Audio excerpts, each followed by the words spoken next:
Night wake-up calls. What do they mean? Sleep is one of the most important building blocks for physical and mental well-being. When it is out of whack, it not only affects our performance and our concentration, our mood dives and our metabolism begins to switch to stress mode, putting our entire body on high alert. We release more stress hormones, our insulin's balance goes crazy, and signals us that it's time for some extensive appetite changes. The resulting overeating fuels this vicious cycle, which can get us into serious health trouble in the long run. All of this begins with the disruption of our sleep patterns. The problem with this is that even a few nights of sleep deprivation cannot be made up for at a later date, such as on the weekend. Sleep is something that must be sufficiently available to our body on a daily basis. Unfortunately, building up a supply of it or making up for it at a later time doesn't always work. It is therefore all the more important to get to the bottom of the causes of sleepless nights. We have summarized the most common findings from psychology, medicine, and sleep research for you in today's video. If you like our videos, please support us with a thumbs up, subscribe to Psychology in Mind, activate the little bell, and get ready for the videos we upload for you every day.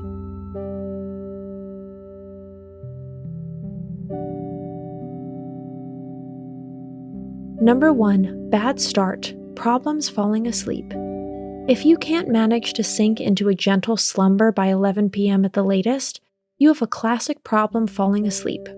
Apparently, your body is having a hard time getting to rest. The reasons for this are usually psychological rather than physical. You're stressed, and a lot of thoughts are driving you around, preventing you from sleeping. The mental cinema that occupies you in bed at night should be characterized by good thoughts and a satisfied review of the past day. To achieve this state, there are some free and very simple tips. Relaxation exercises, meditation, or yoga can help you get into rest mode more quickly. If you get into the habit of briefly reviewing your day's experiences every evening and writing down your final thoughts in a journal or diary, you'll have already shed a lot of mental and emotional baggage that you won't have to take to bed with you. In addition, you should not eat any meals, consume alcohol or sugary drinks, and you should dim the lights in your rooms 2 hours before going to bed. In this way, you help your brain to slowly but surely tune into the upcoming rest mode.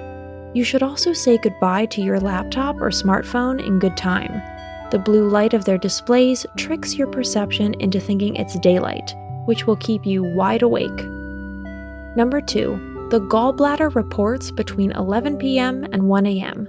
Our body is permeated by the so-called meridians. We know them mainly from TCM and their importance there in complementary healing methods such as acupuncture. These energy meridians become active at very specific times, which is why you can assign an awakening at these times to certain physical complaints. Besides its physical function of storing bile and keeping it ready for our digestion, the gallbladder meridian also has an emotional function. It belongs to the emotional constellation of anger and related feelings. If you wake up several times at this hour, you should get clear about a few emotional construction sites in your life. Who or what is annoying you, and what can you do to make it stop? No circumstance in the world is worth sacrificing our health and beauty sleep for. Number 3. The liver rebels between 1 a.m. and 3 a.m. The liver has essential physical functions to fulfill, but also stands for deep negative feelings such as jealousy or hate. Here again, people have suspected for ages that the liver meridian has something to do with these emotions. If you regularly wake up in this time window, a period of liver fasting would be a good start. But of course, you should also do an internal audit for unpleasant feelings. Is someone annoying you or arousing negativity to such an extent that it's disrupting your sleep?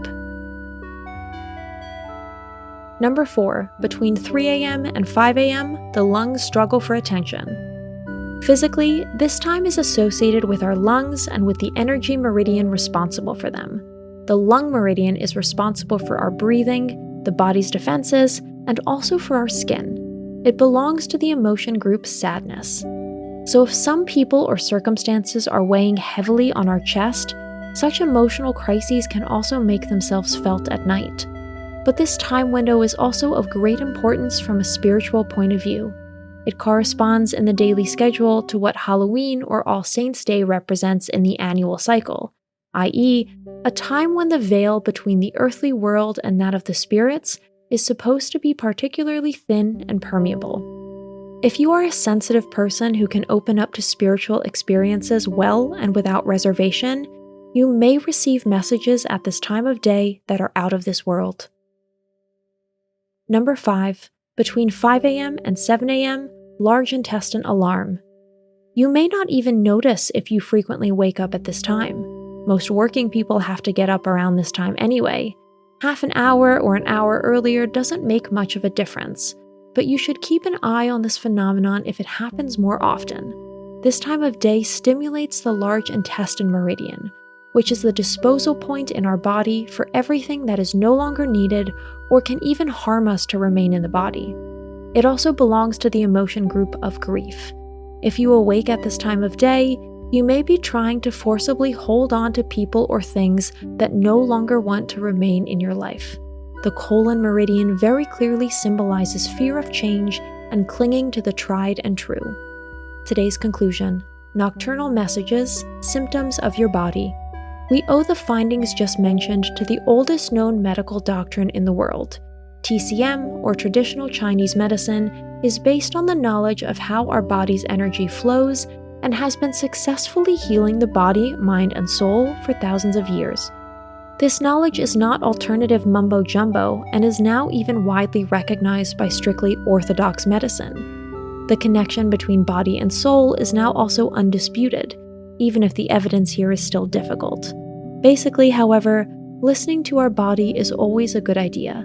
It does most of its daily work on its own, but sometimes it needs our help.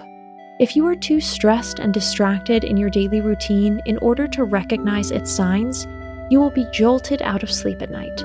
This is not nice, but it only serves our health, and as we know, health is our highest good, which we should treat in the same way. That's it for today. Thanks for watching. Did you find this information helpful? Do you have experience with it? We would love to hear from you. Leave a comment below and let us know your thoughts. For more resources about mental health, self-improvement, and psychology, visit our website. You'll find the link in the video description where you can also connect with us on social media and sign up for our email list. Take care of yourself and have a beautiful day.